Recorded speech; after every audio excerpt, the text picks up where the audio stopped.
How do you save money on your landlord insurance? Well, if you own rental property, single family homes, duplexes, triplexes, quadplexes, then you know insurance is one expense that you would love to save some money on. So in this video, we are going to look at 4 tips and strategies to help you save 8, 10, 20% on your insurance premiums. And we'll look at all this coming up next.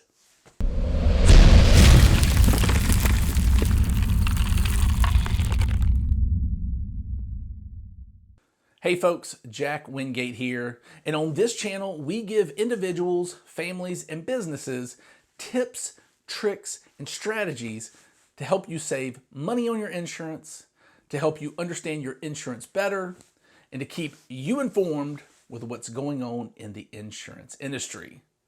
And in today's video, we're looking at some simple strategies to help you save money on your landlord insurance. And the first and biggest way that you can save money on your insurance is by increasing your deductible. Simply stated, if you take your deductible from $1,000, which is a common standard deductible for most rental insurance, if you take your deductible from $1,000 to $2,500, which is the next step up in most cases, you're looking at savings, immediate savings of 8 to 10%. Now, if you so choose, if you go from $1,000 to $5,000, you're looking at 12 to 15% savings right off the top. Now, savings vary and differ by carrier, but on average, that's what you're looking at.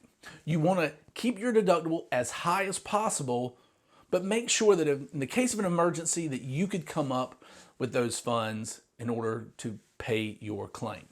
So if you don't understand how your deductible works, it's simple. The deductible is the very first part of any claim. So if you have a fire that burns your house down, the insurance company is going to come in, but you're responsible for the first whatever your deductible amount is. So if it's $1,000, you're responsible for the first $1,000, and then the insurance company kicks in the rest. So make sure you put your deductible as high as you can within reason. Trick number 2 is, probably the most simple one, is to just pay your premiums annually. Many carriers, not all, will give you a discount if you pay your insurance in full.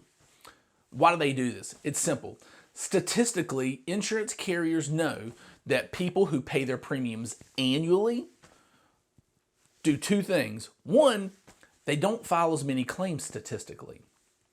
And step 2, they literally retain the business longer, meaning you stay with your carrier longer if you pay annually. So in the insurance world, insurance companies make money by getting you as a customer, keeping you for as long of time as possible, all the while having you not file any claims.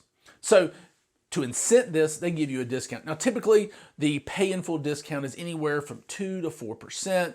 So if you combine that with a deductible savings, you're looking at anywhere from 12 to 20% savings on your landlord insurance. Now, the final 2 strategies will not give you immediate relief, but will help in the long term. And the first one is this: you must keep your property maintained and in good working order. Also, you must make sure that your roof, your mechanicals like plumbing, electrical, HVAC are all up to date. Now, why do we do this? Well, in the insurance world, landlord insurance is one of the hardest insurances to come by. Carriers don't like writing the insurance because they experience more claims. So they get really picky and choosy with who they will insure. So some carriers won't even offer landlord insurance if your roof is over a certain age, or the HVAC is over a certain age, or if they go and look at the property, it's not well maintained, grass is high, siding falling down, what have you. So the simple tricks here are to make sure your roof is 15 years old or newer. if you want to get with the best carrier.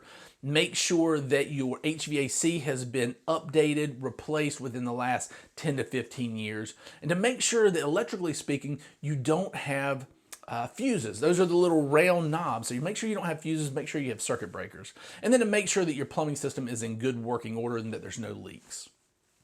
And then the final strategy is this. Don't file an insurance claim unless it is major.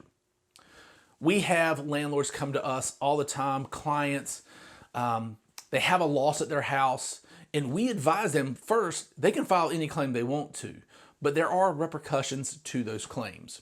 So you only want to file an insurance claim on your landlord policy when it is major.